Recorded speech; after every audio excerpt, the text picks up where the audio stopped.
하루키의 어떤 작품들을 뭐 크게 나눌 수는 없겠지만 뭐 굳이 나누자면은 초기에 주로 그 방송사로부터 제작을 지원받아서 만든 어떤 그런 작품들이 있고요.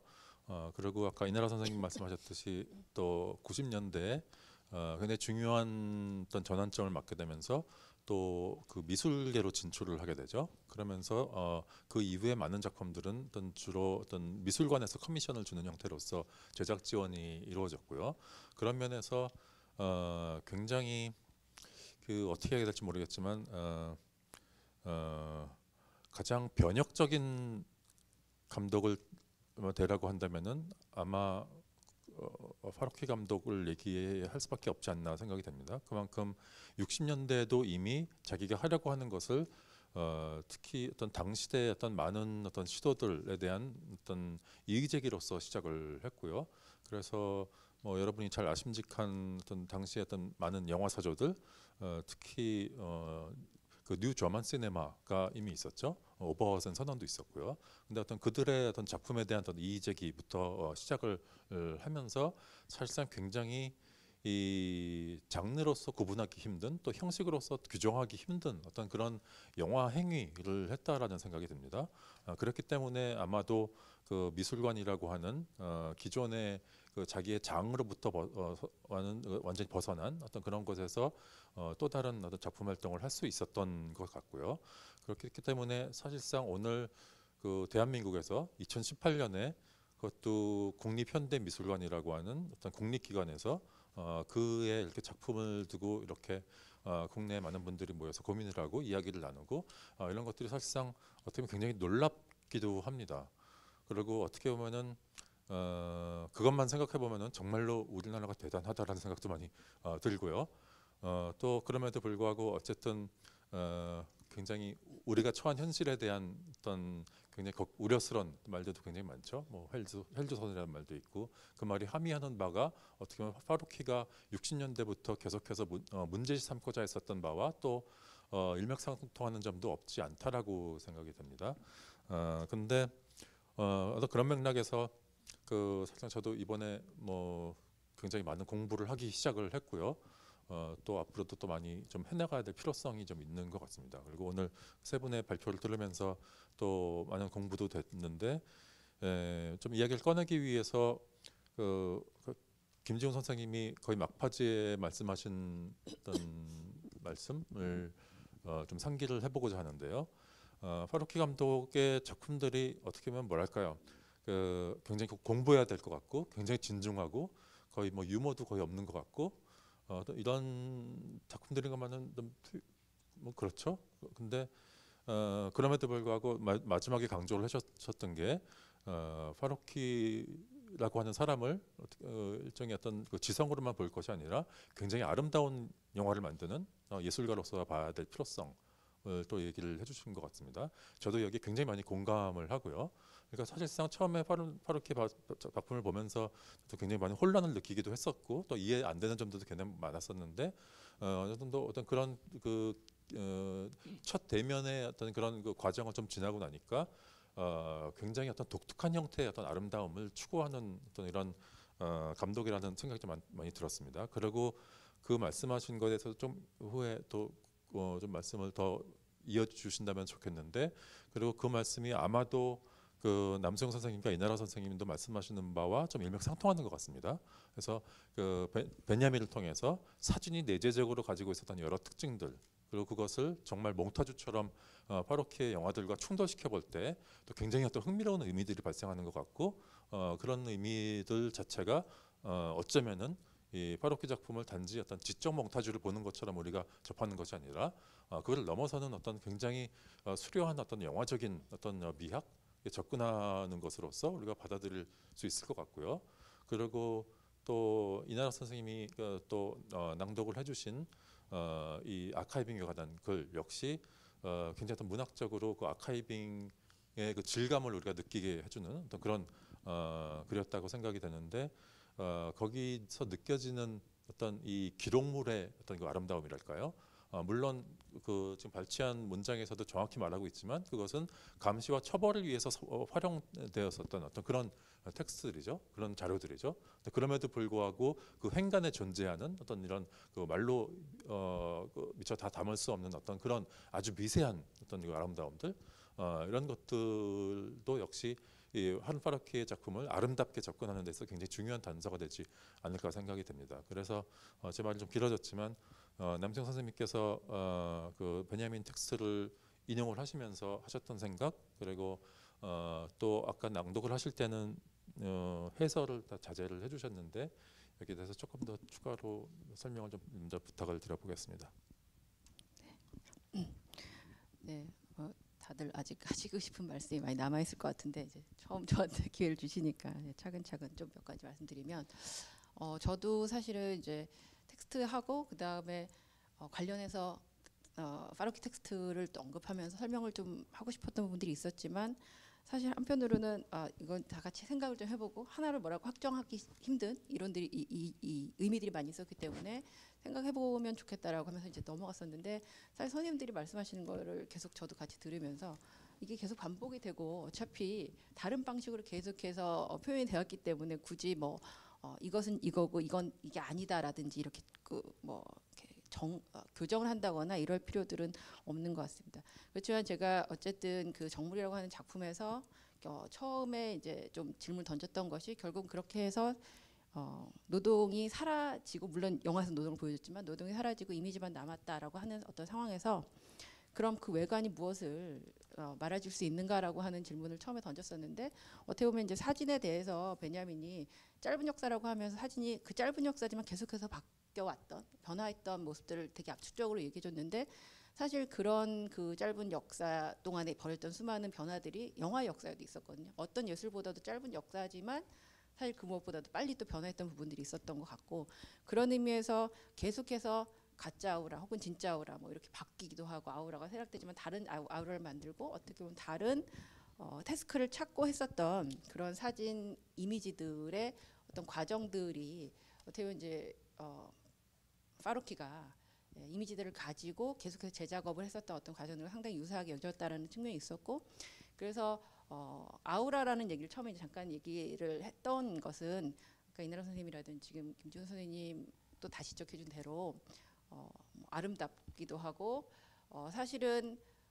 의미가 있고 되게 재미있게 좀 집중될 수 있는 어떤 특징들을 가지고 있는 이미지들이 일반적인 의미에서는 응시를 불러일으키기 힘든 이미지들임에도 불구하고 파루키의 작품들이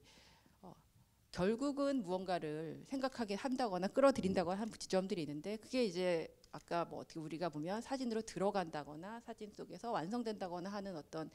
과정과 되게 유사하게 여겨졌거든요. 그렇게 될 때까지 어떻게 보면 계속해서 반복하고 보여주는 측면들이 있었고, 그런 측면들이 뭐 어떻게 보면 영화의 어떤 롱테이크와 상당히 유사한 방식으로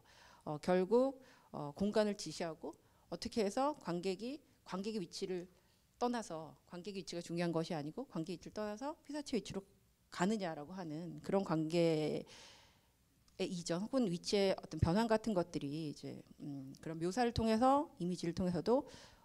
발생할 수 있는 것 같다라는 생각을 했던 거고요. 그 다음에 사실은 뭐 다른 작품들에서도 계속해서 나왔던 것이고 파루키의 전반적인 어떤 문제 의식과 연결되는 거지만 결국 이제 볼 수 있는 것, 그러니까 가시성의 문제, 볼 수 있는가 볼 수 없는 것들과 볼 수 있는 것의 어떤 관계인데, 사실 그러면서 한편으로는 사진 이미지가 아까 그 뭐 베냐민이 말했던 것도 그렇고 여기 지금 이제 파루키가 사용하는 어떤 오퍼레이셔널 이미지 같은 것들을 재활용하는 부분들이 사실은 잉여 이미지라고 여겨졌던 부분이거든요. 잉여적인 것들인데 일반적으로 잉여적인 것, 그러니까 많으면 아카이브의 성질이기도 하고 그런 것들이 더 보기 쉬울 것 같지만 사실은 이제 그렇지 않다는 거죠. 근데 그게 일반적으로는 우리 지각의 법칙과 마찬가지다. 지각이라고 하는 것이 우리 주변에 있는 모든 잉여적인 것들을 사실 계속해서 해체시키고 추리고 또 걸러내는 어떤 역할을 하는 것인데, 그렇기 때문에 오히려 잉여적인 것이 항상 사각지대에 속해 있었다라는 것이죠. 그래서 사실은 이제 사진을 통해서 혹은 이렇게 복제 이미지를 통해서 기술적으로 복제된 이미지를 통해서 더 잘 보이게 한다라고 하는 것. 물론 이제 거기서 아까 베냐민의 텍스트에서는 그래서 사진을 예술적인 것과 뭐 대적할 것을 볼 것이 아니라 예술 대체할 수 있는 사회학적인 의미를 봐야 한다라고 얘기를 했지만 사실 사회학적인 의미를 넘어서 더 넘어서는 어떤 지점이 거기서 나타나는 거죠. 그래서 베냐민이 마지막에 사실 그래서 가짜 사진과 또 진짜 사진을 구분하는 법 이렇게 살짝 얘기했던 부분이 있었는데 사실 그게 이제 선생님들이 말씀하셨던 뭐 코드를 넘어서는 메시지라던가 어떻게 보면은 소프트 몽타주 혹은 텍스트 넘어서는 어떤 이미지 안에서의 변증법, 이미지 안에서의 충돌이라고 하는 것들과 다 연결되는 지점 같습니다. 그냥 곧바로 연상되는 의미나 개념을 지시하는 것이 아니고 그냥 보이지 않았던 것들, 디테일한 것들, 사실 그런 것들을 짚어주는 그런 것들을 사실 언어 이미지로 변환시켜주는 어떤 그 경험을 만들어내는 것이 이제 파루키의 영화의 한 특징이라고 생각을 했고요. 그런 의미에서 사실은 이제 마지막에 글과 말 이렇게 아니 사진과 글 혹은 이미지와 텍스트의 관계 그래서 그 텍스트가 필요하다고 했던 부분이 우리가 보고 있는 것을 한 번 더 짚어주는 반복적인 차원에서의 개념을 뭐 제공한다거나 정리해 주는 것이 아니라 사실은 그 외의 것들 사각지대에 있었던 것들을 드러내게 해주는 것이라는 것이 상당히 이제 흥미로운 지점인 것 같고 파루키의 작품에서 계속 반복되고 제가 마지막으로 또 지적하고 싶었던 부분입니다. 그래서 뭐 사실 그 마지막 지점에서 조금 더 생각했던 것은 아까 이제 선생님들 여러 다른 용어들 많이 사용해서 아까 얘기한 것처럼 몽타주, 은유, 변증법 다 소통이 되는 부분인데요. 여기에 이미지는 어떻게 보면은 파루키는 이미지를 가지고 재현을 하는 것이 아니라 기록 이미지를 가지고 재현할 수 없는 것을 항상 동반해서 보여주려고 했던 부분이라는 거죠. 왜냐하면 이미지 자체는 항상 재현을 넘어서는 것 아까 말했던 것처럼 보이지 않는 지점이라고 하는 것을 말로 요약될 수 없고 언어로 반복적으로 재생되는 것이 아니라 부수적인 것이 아니라 그 외의 것들을 보여주기 때문에 수반하기 때문에 사실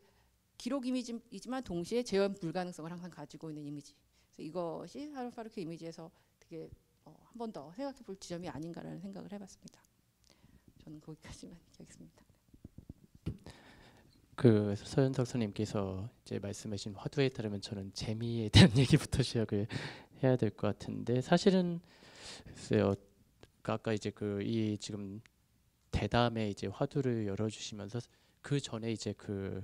저 선생님께서 발표하신 것을 끝에 이제 말하자면 이제 그 카자 실버만과 이제 그 누메로 2, 그 넘버 2에 대한 대담의 초기에 말하자면 그 소프트 몽타주 어떻게 보면 그런 이제 그 이 어떤 1차 레퍼런스를 할 수 있는 그 부분을 이야기하면서 그 의미의 폭발이란 말씀하셨잖아요. 근데 그 사실 제가 어떻게 보면 그 아름답다라고 얘기하는 그 부분에는 사실 어떻게 보면은 이 지금 말씀하신 의미의 폭발과 어떻게 보면 이제 변증법적으로 연결되는 부분하고 관련이 또 돼 있다는 생각을 했거든요. 뭐 물론 그건 이제 이 산업과 사진을 보면서도 느꼈고 사실 좀 더 거슬러 가자면 이번에 그 카탈로그 이제 그 에세이를 쓰면서 저는 이제 그 파루키의 이제 그 저 90년대 이후에 그러니까 인터페이스에 이제 그 여러분들께서 이제 그 전시장에서 보시게 될 혹은 보신 이제 그 일부 이제 그 작품들을 포함한 그런 미디어 인스톨레이션을 어떻게 이제 어떤 이제 그런 포스트 시네마의 어떤 조건이 나타낸 어떤 이제 그 양가성이나 역설의 차원에서 이제 볼 것인가 그런 문제로선 하면서 작품들을 이렇게 다시 봤는데 그런 과정에서 어떤 이제 그 아름다움의 어떤 차원이 어디 있을까 했을 때 선생님께서 말씀하신 의미의 폭발과 변증법적 연결시킨다면 그때부터 사실 내내 어떻게 보면 하나의 질문을 떠들었고 그래서 제가 어떤 답을 제시한 건 아니지만은 거기까지 못 나갔거든요. 그게 뭐냐면 사실 침묵이에요, 사실은. 그러니까 침묵 혹은 어떤 공백이라고 할 수 있는 그런 차원이거든요. 그러니까 이미지와 이미지 사이, 말과 말 사이, 혹은 이제 이미지와 말 사이, 하나의 이미지와 다른 이미지 사이, 한 그 일련의 이미지들이 이루어진 시퀀스와 그 다음 시퀀스 사이. 우리가 이제 파루키의 영화를와 이제 설치 작품을 혹은 이제 하나 설치 작품을 가게 되면 하나의 스크린과 다른 스크린 사이가 되겠죠. 그러니까 우리가 파루키의 작품을 그러니까 그러니까 쭉 한번 이렇게 돌이켜 보면은 이 영화관용 영화부터 설치 작품까지 돌아와 보면 제가 지금 말씀드린 모든 어떤 국면들의 어떻게 보면 사실 이제 그걸 몽타주적으로 보게 되면 이제 그 간격, 간극, 뭐 인터벌, 인터스티스 뭐 이런 식의 이제 그 말들이 될 텐데 그런 침묵들이 어떤 침묵이나 공백이라고 하는 것들이 있어요. 이건 시간적인 것이고 어떤 소프트 몽타주로 가게 되면 또 공간적인 것이기도 하죠. 그러니까 예를 들어서 말씀드리면은 그 패러렐 1에서 이제 그 패러렐 1의 이제 그 주요한 이제 관심사가 사실 이제 어떻게 이제 그 말하자면 이 그러니까 오늘날에 말하자면 이제 포토 리얼리스틱하게 되게 이제 그 이 어떤 사실성의 환영을 충분히 따라잡은 그런 이제 컴퓨터 그래픽 이미지들이 사실은 이제 그 어떤 도상적인 차원, 어떤 회화적인 차원에서 말하자면 어떤 환영적인 어떤 사실성을 이제 이 재매개함에도 불구하고 사실은 그것이 어떻게 이제 이 현실의 이제 그 기록과 그 흔적에 근거한 어떤 영화적인 세계 혹은 그 영화적인 세계를 구성하는 이미지와 세계, 혹은 그 이미지를 이제 그 기록하는 어떤 이제 시선 그런 관계로부터 이탈하게 되는가 그런 점을 이제 얘기를 하는데 그러면서 이제 그 말하자면 이 컴퓨터 그래픽으로 말하자면 이제 그 이제 시뮬레이션된 이제 바람과 이제 이제 말하자면 이제 이 기계에 의해서 발생시켜서 촬영된 말하자면 이제 영화의 이미지의 바람 두 개를 이제 대비를 하죠. 이건 전형적인 파로키식의 어떤 이제 그 소프트 몽타주인데 그렇게 비교를 하고 이제 그 오른쪽에 말하자면 그 영화 이미지가 사라질 때 한쪽엔 이제 그 공백이 남죠. 이제 그 브랭크 화면이 남죠. 그러니까 그리고 나레이션도 이제 사실 그런 지금 말씀드린 지점, 그러니까 그 패러렐 1에서는 사실 이제 이것은 어떤 새로운 구성주의다, 뉴 컨스트럭티비즘이다라고 얘기하고 이제 이 끝나면서 오른쪽 화면이 이제 그 무지가 되고 이제 그 침묵이 될 때 그때 느껴지는 어떤 그 리듬과 말하자면 풍부함 같은 것들이 있거든요. 그러니까 심지어 그거는 이제 그 어떤 파루키 영화 중에 가장 좀 이제 영화들 중에 사실 이제 그 파루키 영화들 중에 또 여러 가지 부분들이 어떤 이제 그 어떤 교육이나 어떤 매뉴얼이나 인스트럭션과 관련된 것들이 있는데 가장 사실 짧지만 교육적이라고 할 만한 그 그리피스 영화의 구조에 대하여 봐서도 사실 이제 어떤 영화에 대해서 우리가 이제 그 몽타주 역사나 어떤 이제 그러니까 평행 몽타주 역사를 이제 그 공부하게 되면 사실 이제 그 알게 되는 그 론데이 오퍼레이터에서의 그 장면들이 분명히 이제 그렇게 다시 한번 어떻게 보면 시각적으로 인스트럭션이 되고 이제 맞아 이제 그 보여지는데 알고 있는 거라고 하더라도 그것이 이제 그 어떤 그 원리를 자막으로서 인터타이틀로서 이제 그 설명해주고 그것이 이제 그 지속되는 동안에 말하자면은 진짜 이런 리듬으로 이제 이렇게 이제 딱 하니까 이제 말하면 그리피스 영화의 그 말하자면 원리가 다시 한번 말하자면 미학적으로 이제 그 체감이 드는 동시에 어떤 이제 설명하기 힘든 그런 어떤 모호성과 어떤 풍부함들이 온다는 거죠. 그러니까 결국 이제 어떤 파루키가 이 의미의 어떤 폭발이라고 얘기한 지점의 중요한 부분은 사실 그 침묵에서 온다는 것이 침묵 내지는 어떤 이제 그 공백에서 온다는 것이고 그래서 그 침묵이나 공백은 단순한 문화 부재의 상태가 아니고 사실 잠재적인 많은 것들 뭐 여러 선생님께서 말씀해 주신 그런 어떤 다층적이고 변증법적인 해석의 가능성을 내포하기 때문에 어떻게 보면 파루키 영화의 어떤 그런 어떤 이제 이 지적인 깊이를 얘기해 주면서 또한 사실은 어떻게 보면 되게 그런 작업에서 말하자면 되게 직관적으로 그러니까 파루키가 이제 계속 어떻게 보면 실제적으로도 이제 자기 반영적으로 성찰했고 정교한 그런 어떤 편집의 차원을 생각해 보자면 진짜로 어떻게 보면 이 하나의 슈트와 다음 슈트 사이를 어떤 식으로 그 편집기 그러니까 스팀백부터 이제 말하자면 이 모니터 이런 그런 편집기에서 그 슈트와 슈트 혹은 이제 프레임과 프레임 사이 어떻게 보냐의 문제인데 그건 되게 말하기 힘든 어떤 이제 그런 되게 깊이 아름다움의 영역을 준다는 생각을 했었거든요. 그러니까 아마 작업하신 분들 이런 점들은 더 잘 설명할 수 있을 거고 파루키도 사실은 이제 제가 셀렉션 했지만 안 읽은 텍스트 중에 하나가 사실 이제 이 고전 영화에서부터 사실 이제 브레송의 영화 이르기까지 사실 쇼트와 카운터샷의 이제 그 문제에 대한 것들 분석을 이제 하는 글이었는데 그걸 보게 되면은 사실 이제 이런 쇼트 카운터샷이라는 어떤 시스템이 사실은 두 개의 이미지 혹은 두 개의 프레임 인접된 프레임 사이의 어떤 그 이미지들이 일정한 차이를 둬야 된다라는 것을 이제 전제하는 그런 어떤 이제 편집자의 말하자면 감시관에 대해서 얘기하는 부분이 있거든요. 근데 사실 이제 그런 어떤 그런 관점에서 보면 이제 이미지와 이미지 사이 어떤 이제 그런 어떤 이제 그 침묵과 공백을 만들어냄으로써 잠재적인 의미의 폭발을 위한 사회의 공간을 열어두면서도 이미지와 어떤 이 이미지들과 혹은 이제 이미지와 뭐 담화 혹은 사운드 사이 어떤 이제 그 다양한 틈들을 이제 그 열어놓고 그 사이의 리듬을 만들어내는 어떤 그런 것들을 어떻게 설명할 수 있거에 대한 것이라는 고민들을 좀 했어요. 물론 그건 이제 이 계속 좀 생각해야 될 어떤 몫인 것 같고, 사실 그런 식의 접근 같은 경우는 사실 이제 특히 이제 어떤 형상적인 거라든지 그런 것들을 이제 잘 이제 깊이 파고드는 이제 프랑스 어떤 이렇게 영화 연구의 그런 특히 이제 그런 좀 이 맥락에서 좀 이제 어떤 접근할 수 있는 측면이 있지 않을까 해서 자연스럽게 저도 또 이나 선생님한테 마이크를 넘기는 계기가 되는 것 같기도 합니다. 네. 제가 원래는 영원히 해소될 수 없는 되게 논쟁적인 방식으로 말을 받으려고 준비를 막 하고 있었는데 얘기하시는 거를 막 들으면서 침묵 이야기를 하시길래 마침 여러 프랑스 연구자들이 그 비슷한 질문을 던지기도 해서 파루키의 연구에 대해서 그런데 침묵 이야기를 하시고 근데 그것이 문화 공백이 아닌 방식으로 폭발과 연결되는이라고 말을 마지막에 조금 제 공식과 제 포뮬화하여서 조금 더 여지를 열어주시는 것 같아요. 근데 되게 중요한 문제라고 생각을 하고 근데 저는 침묵이라는 용어 대신에 그러니까 저는 침묵이라는 용어보다는 파루키의 작업을 이야기할 때는 오히려 무력이라고 이야기하고 싶은데 무력과 그러니까 능동성 이거는 뭐 굉장히 정말 프랑스적인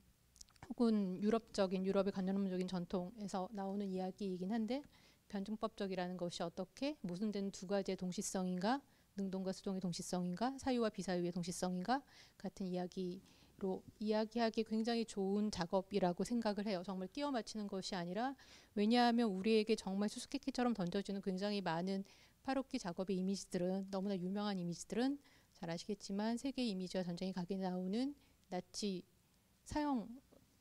처형하는 사람들의 동료가 찍은 아름다운 여인의 이미지 혹은 유해에서 나오는 기차를 타고 떠나는 신티족 여인의 불안을 감지한 기차 안에서의 이미지 혹은 지금 제가 그래서 선택한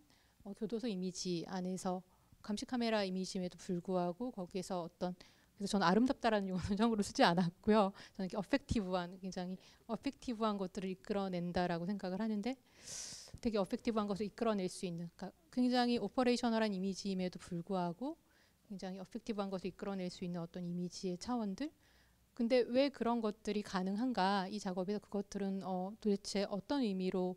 파루키는 그것을 정말 집어넣었을까? 우리는 그걸 가지고 무엇을 생각해야 할까? 그것은 어떻게 작동하고 있는가? 굉장히 많은 질문을 던지는 이미지들이고 텍스트들이고 구조라고 생각을 해요. 근데 제가 아까 아를레트 파주의 아카이브 작업에 대한 글을 읽을 때 거기서 제가 조금 번역이 안 되는 부분이 있어서 건너뛰었었는데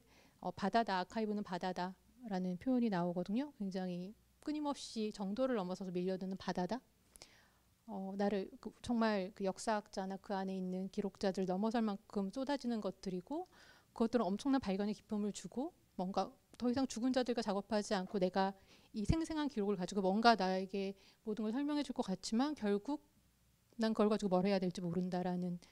그 부분에서 제가 그 낭독을 끝맺었었는데 그러니까 그 두 가지를 준다는 거죠. 엄청나게 많은 읽을 거리 엄청나게 많은 세계의 기호들을 우리에게 제시하는 아카이브를 가지고 파루키는 계속 작업을 했고 오퍼레이션 이미지도 그 중에 하나이고 영화들도 그 중에 하나이고 너무나 많은 해독할 거리들 그 자체로 말하는 그러니까 나의 의지가 그러니까 작가의 의지가 표현되지 않고 작가가 자신의 주제를 투사하는 것이 아니라 세계 그 자체가 말하고 있는 것들을 목격하는 상황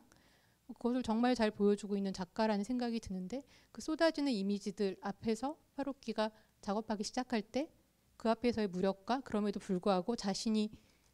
생각하는 어떤 세계에 대한 코멘트, 세계에 대한 어떤 구조화라고 하는 것들을 분명히 또 전개하고 있죠. 그 두 가지가 굉장히 모순을 빚으면서 동시에 존재하고 있다라는 생각이 들고 그것이 파루키 작업의 어떤 장면들 혹은 결과들을 이해하기 어렵게 하는 것이라고 생각을 해요. 그래서 의미의 폭발이라는 것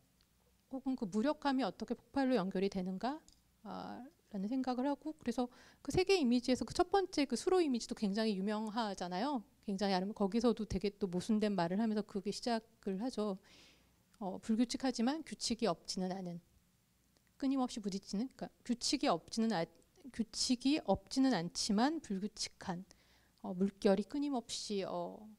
몰려오는데, 그것이 우리의 생각, 우리의 눈길을 사로잡지만 우리를 가두지는 않고 그것이 사유를 해방한다라고 이야기하면서 시작되는 굉장히 어렵고 중요한 영화인데, 항상 그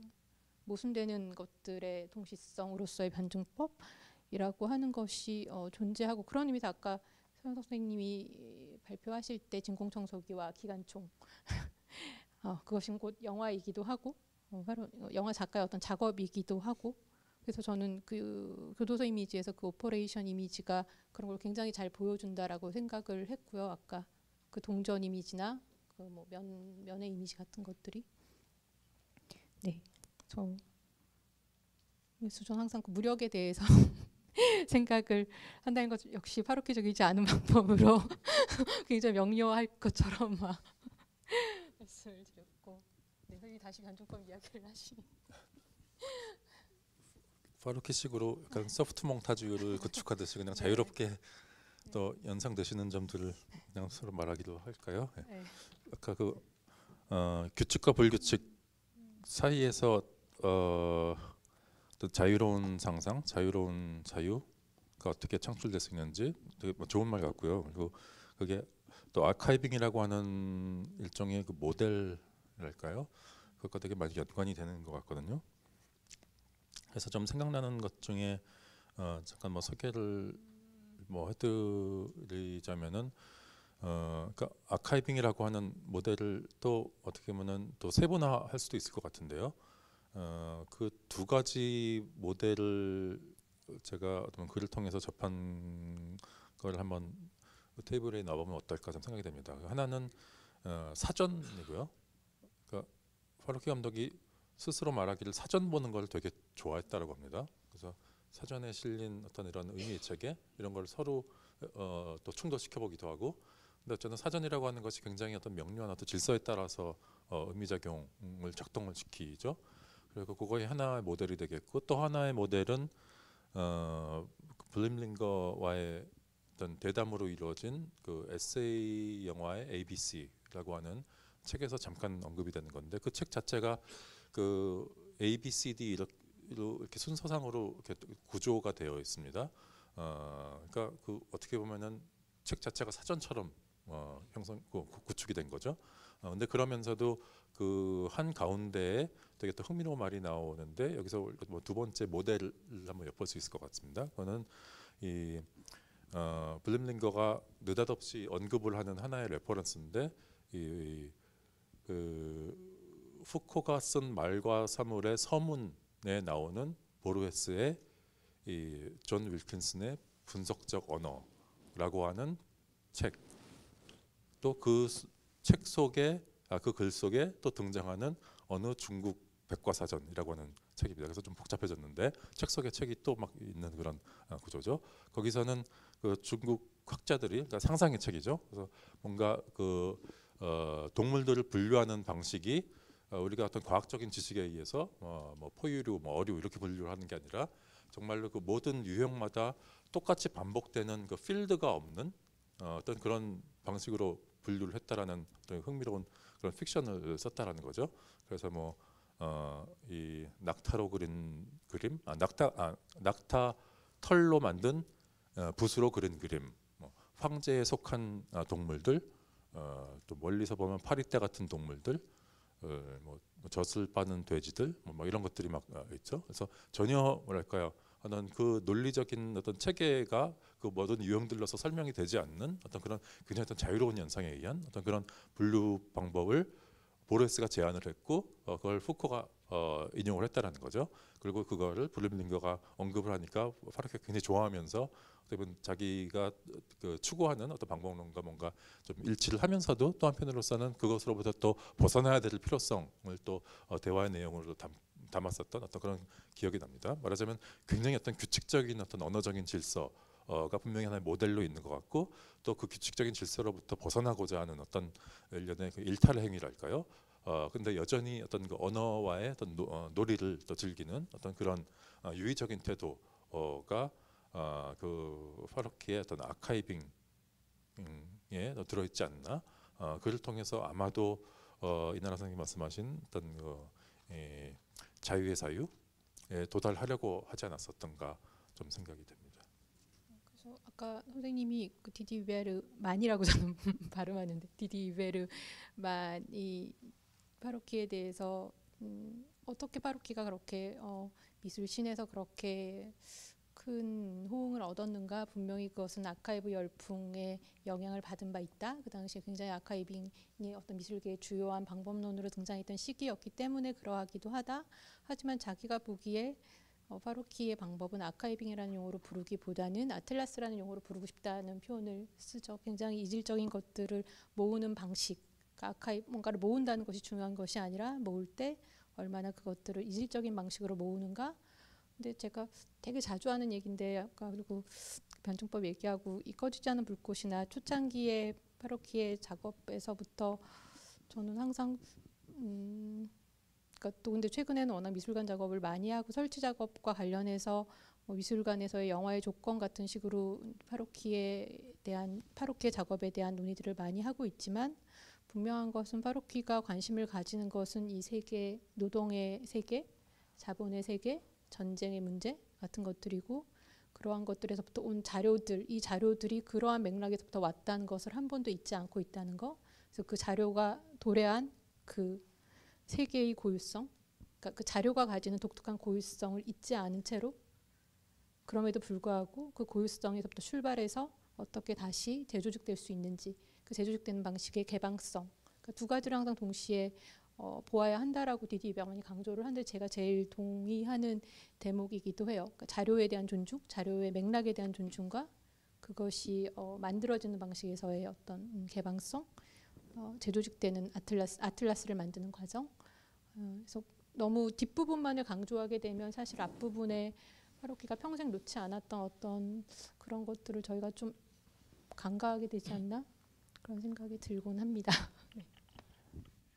알고 보면 저기 그 마침 저희 또 아카이브 말씀하셨으니까 또 이제 그 디디 베르만이 이제 그 파로키의 작업에 사실 어떤 이제 어떻게 보면 이제 그 바르브르적인 차원에서 아틀라스라는 어떤 그 기보에 놓은 거는 어떻게 보면 아까 이제 그 말씀하실 때 이제 그 프리즌 이미지와 관련되고 사실 어떻게 보면 이제 그러니까 눈 전쟁 3부작이라는 어떻게 보면 이제 파루키 하면 특히 이제 90년대부터 떠오르게 되는 가장 뭐 이제 그 전쟁이나 어떤 이제 감시 등등 그런 것들과 이제 관련되는데 사실 이제 그 거기서 이제 말씀하신 어떤 어펙티브한 차원이 어떻게 보면 이제 제가 아까 얘기한 그런 어떤 뭐 아까 이제 무력함이라고 말씀하신 그런 이제 그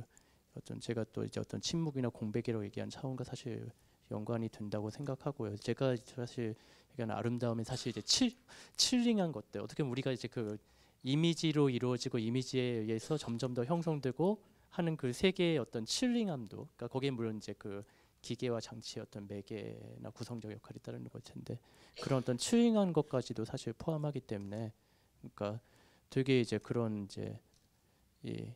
어떻게 보면 끔찍하거나 어떤 테러적이거나 혹은 이제 되게 서늘하게 보는 것도 어떻게 이제 그 서늘함 그 자체를 느끼게 하면서 또 그 이상으로 볼 것인가라는 그런 양가적인 것을 항상 생각하게 하는데 그래서 사실 이제 저는 그 프리즌 이미지를 아까 이제 다시 보면서 어떻게 보면 이제 그 사랑과 죽음이라는 사실 어떻게 보면 이제 그 두 개의 항을 어떻게 보면 좀 강조하는 방식으로 특히 이제 그 부분을 셀렉하신 게 아닐까 어떻게 보면 이제 그런 생각도 이제 하면서 이제 봤는데 그게 어떻게 보면 그런 파루키의 양가성을 설명하는 부분이기도 하고 또한 이제 아카이브를 다루는 방식에서 이제 보게 되면은 그러니까 알고 보면 이제 파루키의 영화 인스톨레이션에 이르기까지 원전에 대한 자료를 이제 사실 많은 그런 이제 아카이브에 접근하는 그런 이제 다양한 그러니까 어떻게 보면 이제 이 실험 영화부터 시작해서 이제 어떻게 보면 이제 그 미술에서의 그런 이제 아카이브적인 어떤 어프로치를 가진 이제 그 무빙 이미지 작업에 이르기까지 다양한 방식으로 뭔가 변화를 하고 파편화하고 갖고 이것이 어떻게 보면 아카이브라는 것을 어떻게 보면 다시 쓰고 혹은 이제 그 의미를 열리거나 혹은 해석에 이제 다양한 해석들에 개방하는 식으로 이렇게 하지만은 사실은 이제 그 파로키 영화에는 그런 식의 어떤 급진적인 변화는 별로 없죠. 그러니까 말씀하신 게 사실은 이제 그런 어떤 존중의 차원이라고 할 수 있는데 존중이라는 것이 그냥 그 그대로 둔다는 것이 아니라 어떻게 이제 말하자면 그 이미지가 원래 갖고 있었던 뭐 마침 이제 말과 삶의 얘기도 나왔으니까 그런 어떤 그 가시성의 어떤 방식, 가시성의 조건, 에피스테메 등등 그런 것들에 대한 어떤 이제 인식을 유지하면서 어떻게 이제 그 또 다른 사유의 길을 열어놓는가라는 그런 점들을 많이 이제 고민했었다라는 그런 생각은 들어요. 그러니까 한편으로는 이제 그러다 보니까 사실 파로키의 어떤 그런 되게 가장 아카이벌하고 이제 자료를 모으는 작업을 이제 하게 되면 일정한 규칙성이 발견되고 그것이 이제 이 서현 선생님께서 말씀하신 이제 어떻게 보면 이제 사전의 모델이라든지 뭐 등등으로 연결이 되고 뭐 이 에세이 영화의 ABC뿐만 아니라 뭐 이제 안첼만과 이제 코드웨이션이 쓴 이제 파로키에 대한 A to G라든지 그런 파로키에 대한 많은 것들이 사실 이제 그런 이디엄의 형태라든지 어떤 유사 이제 말하자면 그런 이제 인덱스의 형태로 이제 나오게 된 것도 이제 그런 맥락이고 그런 어떤 이제 동일한 것들의 어떻게 보면 이제 모으기와 배열에 대한 것 그러나 모으기나 배열로 이루어진 것을 단순히 그 시대의 어떤 이제 어떤 인식이나 가시화로만 머무르는 것이 아니라 그걸 어떻게 이제 또 현재적인 것과 연결시키는 계기를 이제 마련해 놓는가를 이제 파로키는 계속 생각을 했다라는 점. 그렇기 때문에 어떻게 보면 이제 또 다른 방식에서 그런 어떤 체계화나 어떤 이제 일종의 어떤 뭐 사전화와 컴필레이션에 대한 어떤 강박, 그러니까 특정한 제스처, 손의 제스처, 혹은 뭐 손의 어떤 이제 모양 등등, 혹은 노동하는 신체의 어떤 이제 유형화, 혹은 이제 이 산업과 사진에서처럼 이제 그런 공장의 어떤 굴뚝이나 그런 것 지금 특정한 어떤 이제 산업적 이제 기계의 어떤 되게 유사성들이 이제 드러나게 되면서도 그 유사성에 대한 어떤 관찰 이상을 이제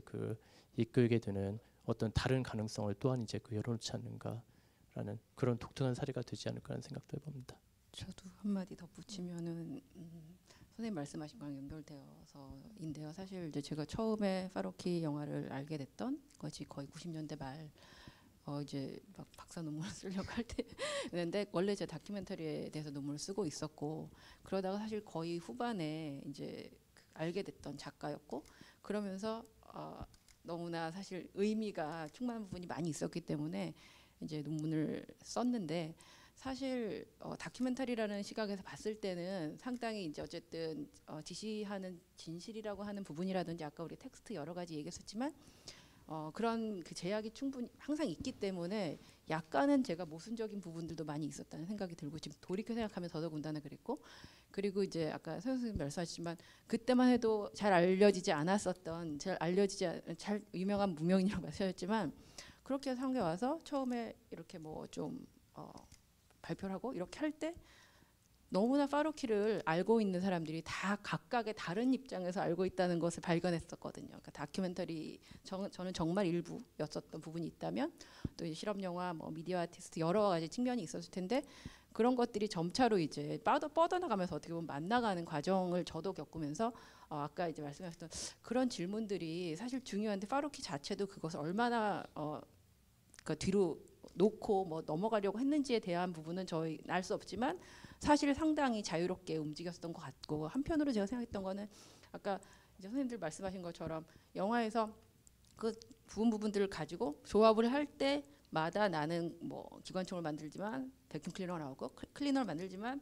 기관총이 나오는 것처럼 사실 결과에 대한 부분들이라고 하는 데서 얼마나 나의 의도라고 하는 것들이 혹은 뭐 텍스트에 대한 어떤 의도라고 하는 부분들이 결정적이지 않으냐라고 하는 것이 파로키 작품 안에서 나오는 것 같고 그리고 선생님 말씀하신 것처럼 그 유형화나 아카이브를 통해서 결국은 그것들에 대한 어떤 충실한 자료를 모으지만 거기서 파로키 추구하는 부분들은 스스로가 약간 기계적인 시각을 추구했던 것이 아닌가 정말 나중에 우리가 인식이라고 하는 것에서 결국 계속해서 반복되면서 기계도 알아볼 수 있는 어떤 이미지들이라고 하는 정말 제가 아까 말씀드렸던 것처럼 알아보지 않으면 안 될 누구나 인간이 아니더라도 약간 그 정도까지 추구하는 게 아닌가 생각을 좀 해봤습니다. 그래서 저는 그게 그런 것 같기도 한데 아닌 것 같기도 하고 사실 저도 확신은 없어요. 그 지점에 대해서. 그런데 어제도 이전에 그 어떤 글에서 그 역시 세계 이미지에 대해서 쓴 글에서 마지막에 거기서 한나 아렌트를 인용하고 건터 안드레스가 그 마지막에 나오는 갑자기 그걸 인용하고 또 한 사람이 더 있었는데 세 가지를 인용하려고 하다가 세 번째 굉장히 직접적인 표현인데 우리는 다시 뭐 이 사람들을 우리를 그 가스실로 보내는 것과 같다라는 식 정확히 그 표현은 아닌데 그런 식의 표현이 나오는 또한 어떤 철학자의 말을 인용하려고 했다가 하지 않았다. 그리고 굉장히 그 글이 특히 조금 굉장히 자유롭게 쓰여진 글인데 사실 영화만 그런 게 아니라 텍스트도 굉장히 이해하기 어려운 방식으로 쓰잖아요. 파루키가 글을 쓸 때 명료하게 쓰지 않고 부분은 명료한데 이 명료한 부분과 그 다음에 명료한 부분이 어떻게 이어지는지 알 수 없는 대목이 굉장히 많거든요. 파루키의 글을 읽으면 도대체 이 말을 왜 하는 거지? 이건 굉장히 선명한 말이야. 되게 프로파간다 같은 말을 한마디 하고 그 다음에 굉장히 이것과 좀 모순되는 것 같은 말을 또 하고 막 그러거든요. 그래서 그 글도 이렇게 세 가지를 내가 인용하려고 했는데 하나는 직업으로서의 철학자가 아닌 방식으로 작업하려고 했던 것, 뭐 그런 이야기를 하기 때문에 이걸 했고 세 번째 이야기는 나는 결국 영화에 넣지 않았다. 하지만 그건 하나도 중요하지 않았다. 그러니까 내가 이 영화를 준비할 때 이것을 읽었다는 것이 중요하고 이것을 영화에 쓰지 않는 것은 아무런 문제가 되지 않는다라고 쓰고 있더라고요. 그래서 본인이 글을 많이 쓰는 것일 수도 있고 하지만 글이 그렇게 정교한 것도 아니고 어쨌든 그 영화가 그 영화 안에서 어떤 이야기가 끝나기를 바라지 않는 것은 저는 분명하다는 생각이 들고 그 안에서 마련된 어떤 모순이 그렇다고 해서 무책임한 방식으로 유의하기 위해서 여러 가지 무책임한 모순된 것들을 늘여놓는 것 또한 아니고 사실 그건 굉장히 정교한 논리들도 때로는 발견이 되고 되게 그 여러 가지 수수께끼 같은 것들이 완전한 수수께끼 영원히 해소될 수 없는 수수께끼로 던져지지는 않는다고 생각을 해요. 다만 두 가지의 모순 정도 혹은 조금 더 그런 모순들을 전개할 뿐 그리고 그것에 대한 질문을 제시할 뿐인 것 같아서 그런 입장으로 말씀하시는 것 같아서 저는 근데 좀 잘 모르겠더라고요. 그 부분이 그렇게 기계적이지 않은 것 같거든요. 저한테 파루키는. 자, 기계적인 것과 인간적인 것이 다 있는 것 같고요. 그러니까 여러 가지 수수께끼라는 거에 진짜 동의를 하고 진짜 그런 파루키에 대해서 가장 잘 논의된 작품들이나 그러니까 세계 이미지 전개에 가긴 많은 것들이 사실 이제 파루키 영화에서 하나의 그 텍스트를 이야기할 때도 그 영화가 전개될 때 사실 이제 그 엇갈리거나 속에 모순되는 것으로 보이는 해석들에 대해서 뭐 많이 얘기를 하니까 어떻게 보면 파루키는 계속 우리한테 어떤 그런 수수께끼나 어떤 모호성의 차원들에 대한 어떤 공간들을 계속 개방하는 건데 아까 이제 남소영 선생님 말씀하신 부분 중에서 어떻게 보면 이제 그 연관된 부분이기도 하겠지만 이제 그 파루키를 이제 알고 있는 것들이 맞아 뭐 그 어떤 이제 다큐멘터리에서의 맥락이나 실험 영화에서의 맥락이나 혹은 이제 미술관의 맥락에서 다르다 이제 그런 말씀하셨는데 그러니까 사실 이제 그러니까 국내에서 이제 그 파루키가 수용된 어떤 역사를 제가 그냥 아는 선에서는 물론 여기 이제 서현석 선생님도 계시지만은 그러니까 사실 이제 이 지금 전시하고 상영을 공동 기획하신 김은희 MMC 프로그래머님과 이제 제가 이제 지금은 없어진 모 영화제 2000년대 초에 이제 같이 이제 프로그램을 했는데 그때 이제 그 파루키 이제 그 워레러 디스턴스 원거리 전쟁 그러니까 마침 눈 기계 시리즈 3부작의 이제 마침 싱글 채널 버전을 그때 상영을 했었고 그리고 아까 보여주신 프리즌 이미지를 상영을 했었어요. 예, 했었고 근데 그때는 사실 이제 별 주목은 못 받았고요. 예. 그리고 이제 2006년에 이제 전주에서 이제 파루키 이제 회고전이 열렸고 그때 이제 서현석 선생님도 참석하신 걸로 이제 그 이후였나요? 예. 예, 그때였죠. 예, 저도 그때 갔었는데 이제 했지만은 어쨌든 중요한 이제 작가로 다뤄졌죠. 그러니까 그러니까 전주 영화제가 이제 그 당시 어떤 쭉 하던 그런 이제 계속 이제 어떤 비평적으로 재평가하거나 이제 재조명한 그런 계보들이 사실 이제 찾아보시면 아마 텐데 이제 그런 어떤 이제 이 영화들 그러니까 실험적 다큐멘터리는 어떻게 보면 이제 정치적 영화까지 포함한 대안적 영화까지 포함한 그런 어떤 이제 이 어떤 기조에서 사실은 어떻게 보면 이게 조명 그 한국에서 그때 이제 좀 본격적으로 조명이 된 첫 계기가 됐었던 것 같아요. 그러니까 물론 그 전에는 서구에서도 그거 뭐 이제 토마스 에디슨의 유명한 표현이긴 한데 그 세계에서 가장 잘 안 알려진 most unknown known filmmaker 가장 안 알려진 작가다라는 표현에서 감독이라는 표현을 썼지만 사실 그건 한국에서도 마찬가지였고 그게 좀 이제 그래도 어떤 파로키에 대한 어떤 이제 수용이 이루어진 계기가 됐었고 그리고 이제 그 2010년도 그때 저는 없었던 것 같은데 그 아트 선제센터의 플랫폼 그 행사에서 파로키 이제 디플레이가 전시가 됐었고 사실은 이제 그때 이제 저 13개로 나눠진 이제 공장의 노동자들 그 버전이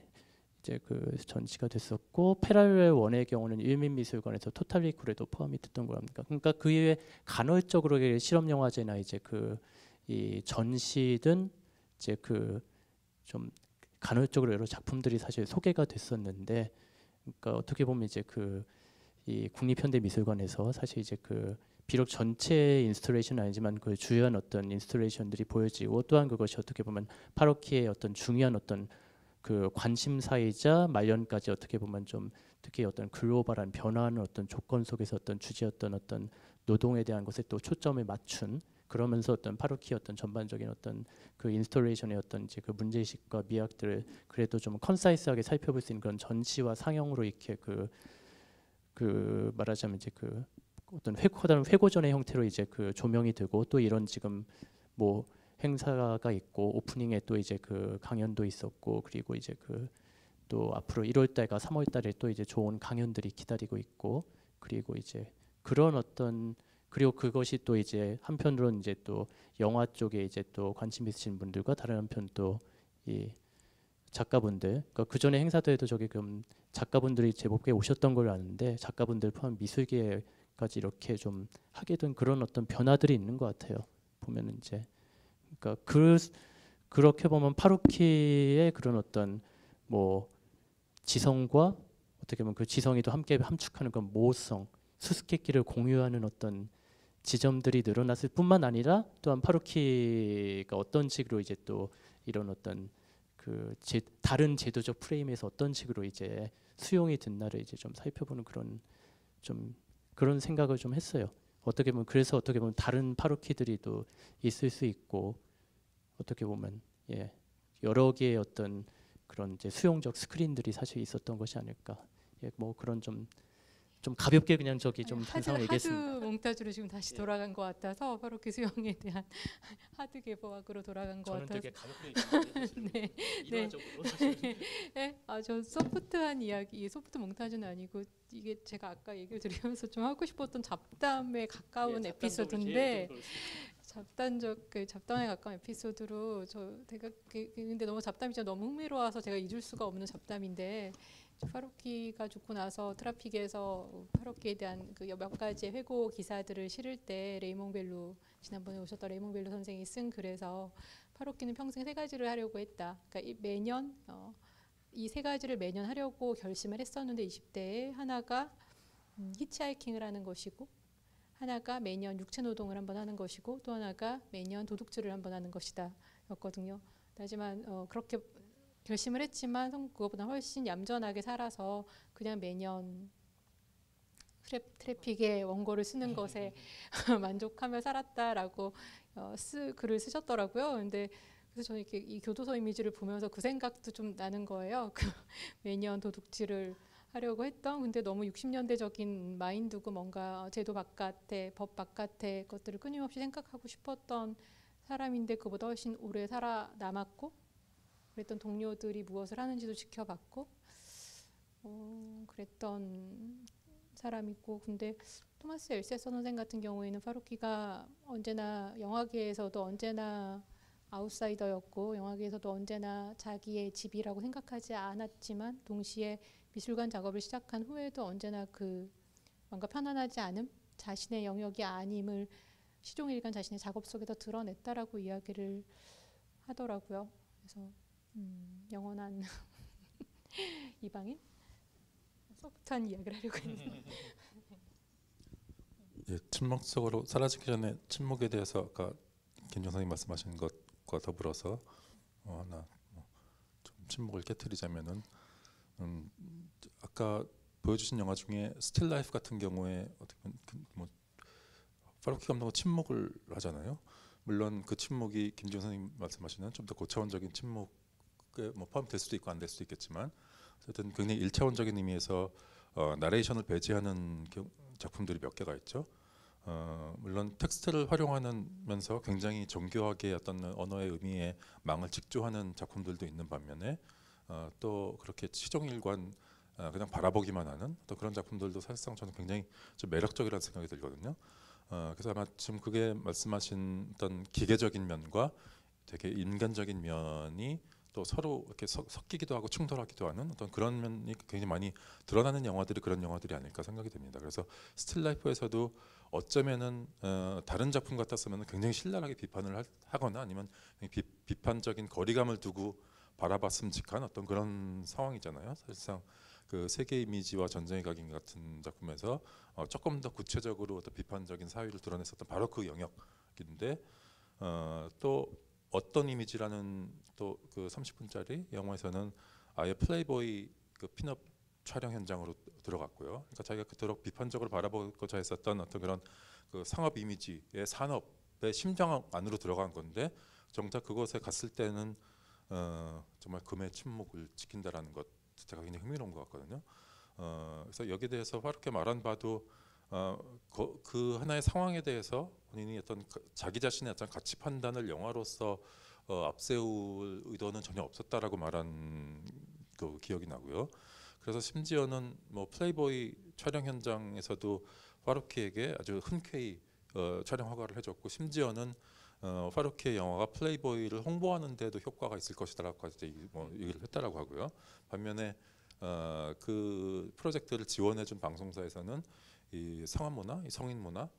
특히 뭐 포르노 잡지에 대한 뭔가 좀 날카로운 좀 비판을 좀 해다오라고 했었던 것 같아요. 근데 파루키는 그 프로젝트에서 명확하게 얘기를 한 게 내가 하려고 하는 것은 뭐 비판도 또 홍보도 아니고 그것을 넘어선 어떤 제3의 것이다라는 얘기를 한 것 같거든요. 그러니까 말하자면 침묵의 가치라는 것을 굉장히 여러 가지로 볼 수 있을 것 같은데 어쨌든 그를 통해서 굉장히 어떤 유연한 어떤 사회 확장을 이루고자 했다라는 게 굉장히 중요했었던 것 같고요. 그 말은 다시 말하면은 한편으로서는 이나라 선생님 지금 말씀하신 대로 평생을 아웃사이더로서 그 자기가 속한 사회를 또 자본주의 체계를 어떤 노동의 체계를 계속 바라봤죠. 또 이미지가 어떻게 구축이 되고 어떻게 소비가 되는가를 굉장히 면밀하게 또 관찰을 했고요. 그러면서 뭔가 비판적인 거리감을 두었지만 또 거기에 대해서 얘기를 할 때는 이 일종의 평론가로서의 어떤 비판적인 거리감을 두는 것이 아니라 그래서 뭔가 모든 것을 내려다보는 것처럼 얘기를 하는 것이 아니라 자기가 비판적으로 사유하는 어떤 그 세계에 자기가 동떨어진 어떤 그런 그 주체적 위치를 차지하고 있는 것이 아니다라는 것을 굉장히 명백히 했었던 것 같습니다. 그러니까 여기서 이것도 아니고 저것도 아니다라고 하는 어떤 그런 말로서 자기가 명백히 하려고 했었던 어떤 발화의 위치라고 하는 것 자체가 그 시스템으로부터 벗어나지 않는 그러니까 스스로 굉장히 어떤 메타 영화를 만들었음에도 불구하고 메타적인 위치를 취하는 것에 대해서는 스스로 굉장히 지향을 했었던 것으로 보이기도 합니다. 그리고 그것이 어쩌면은 오늘날 에세이 영화를 굉장히 많이 말을 하는데 에세이 영화를 얘기하는 많은 방식들 중에서 에세이 영화를 만드는 어떤 주체의 위치를 계속해서 갱신하고 또 강화하고 어떤 이런 쪽으로 또 논의가 또 집중되어 온 성향이 분명히 있는데 아까 앙드레 바장 말씀도 김지훈 선생님께서 해주셨지만 어떻게 보면 하룬 파루키는 그런 자기 자신의 어떤 입장을 구축하는 어떤 그런 과정에서 스스로 자기가 점유하는 곳을 공백으로 만들고자 하는 그래서 어쩌면은 김지훈 선생님께서 말씀하신 공백 근데 여러 가지로 그 작품을 통해서 공백을 느낄 수 있지만 또 아마도 가장 흥미로운 공백의 자리 중에 하나는 스스로가 만드는 자기의 자리가 아닐까라는 생각이 듭니다.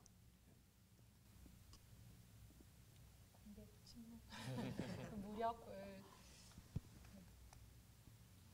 많이들 많이 질문했던 것 같아요. 파루키한테 왜 어떤 영화에서는 그렇게 다이렉트 시네마의 접근법을 취하고 어떤 영화는 그렇게 코멘트를 하는가도 항상 이제 사람들이 굉장히 많이 해명하고 싶어하는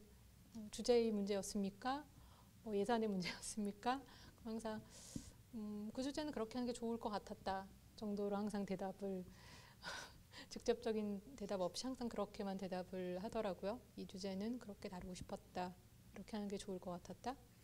라는 식의 이야기를 하고 미술관 이야기도 사실 좀 비슷하게 대답을 하던데 항상 왜 미술관 작업을 하게 되었습니까? 무엇이 다릅니까? 라고 물어보면 항상 그 마지막으로 극장용으로 만든 혁명의 비디오그램을 맨날 그 모든 인터뷰에 나오잖아요. 혁명의 비디오그램을 만들었는데 개봉한 날 베를린에서 2개의 상영관에서 개봉을 했고 뭐 관객이 2명이 들었다. 몇 년 후에 미술관에서 전시를 했는데 굉장히 많은 사람들이 와서 작품을 봤다. 항상 이제 그렇게만 이야기를 하고 그 이상의 이야기는 하지 않죠. 그래서 어떤 거에 대해서는 되게 적극적인 의견이 필요하지만 정말 어떤 질문들, 특히 되게 많이 질문하는 어떤 지점들은 결코 답하지 않는 두 가지의 태도가 있는 것 같습니다.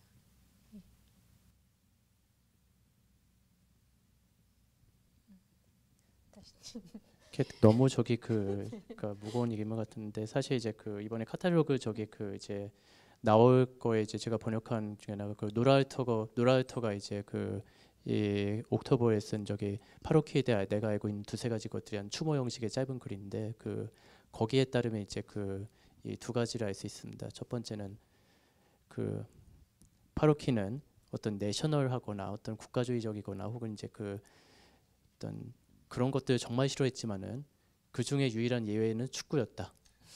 네, 그래서 그 독일 내셔널 팀을 되게 좋아했고, 그래서 사실 어떻게 보면은 뭐 이번엔 소개가 안 됐지만은 파로키의 어떤 이 설치 작품을 이제 어떤 서베일런스라든지 감시라든지 혹은 이제 그 이 어떻게 보면 파로키의 작품 중에 가장 그러니까 설치 작품에 가장 좀 복잡하고 정교한 작품을 할 수 있는 그 이 디프레이도 사실은 파로키의 그런 축구에 대한 단순한 취향만 팬심이 반영된 게 아닌가라는 이제 좀 생각을 이제 할 수 있고, 사실은 그래서 파로키의 이제 그 카탈로그나 등등 보게 되면 이 자신의 어떤 작업에 대해 가장 꼼꼼하게 작업 일지를 기록한 게 사실 그 작품이기도 합니다. 예, 그렇고요. 두 번째는 사실 이제 저 알터 선생님의 그 글은 이제 이와 같이 끝을 맺습니다. 뭐 등등등등 했지만은 내가 아는 저기 하룬 파로키는 세상에서 가장 최악의 농담에도 이제 호탕한 웃음을 지었던 따뜻한 사람이었다. 예, 그렇게 끝을 맺습니다. 이제 재밌었던 분이라고 하더라고요. 실제로 영화가 생각하게 한 것과 다르게. 네, 이 자리를 마무리하는 발언으로서 굉장히 적절한 것 같습니다. 네. 네, 감사합니다.